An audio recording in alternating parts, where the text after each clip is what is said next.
কখন তোমরা মরবা। শোনো, তুমি অপরাধ করিও যদি তোমার মনে হয় আল্লাহ তোমাকে দেখে না, তখন করি। তুমি অপরাধ করিও যদি তোমার মনে হয় আল্লাহ তোমাকে জিজ্ঞেস করবে না, তুমি নিশ্চিত বেঁচে যাবা।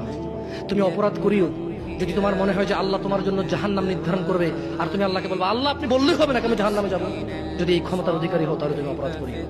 তোমাকে বলি, মহিলা, মা, বোন, চাচা, চাচি, নামাজ ছাড়া মানুষ মুসলমান থাকে না।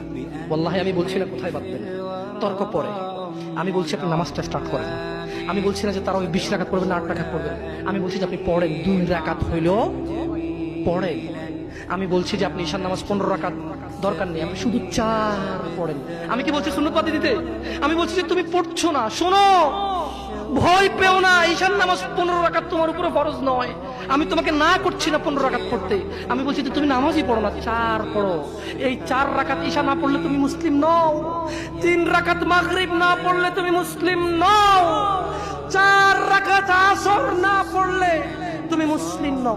দেখো, আমাকে দোষ দিও না। বুখারী খোলো, সালাত অধ্যায়ে যাও, আযান অধ্যায়ে যাও। আল্লাহর নবী বলেছে, তারা ওরা কাফির, ওরা মুশরিক, ওদের আর আমি মুহাম্মদুর রাসূলুল্লাহ সাল্লাল্লাহু আলাইহি ওয়াসাল্লামের উম্মতের মধ্যে পার্থক্য হচ্ছে নামাজ। ও সাহাবা, ও উম্মত, তুমি চিনবা মুহাম্মদের উম্মতকে সাল্লাল্লাহু। ও আমার উম্মত, তুমি কি আমার উম্মতকে চিনতে চাও? শোনো, তারা যারা আমার উম্মত না, আর এরা যারা আমার উম্মত। ওটা আমার উম্মত, যারা নামাজ পড়ে আমার উম্মত। তুমি আল্লাহর নবীর উম্মত ছাড়া কিভাবে মুসলমান হবা?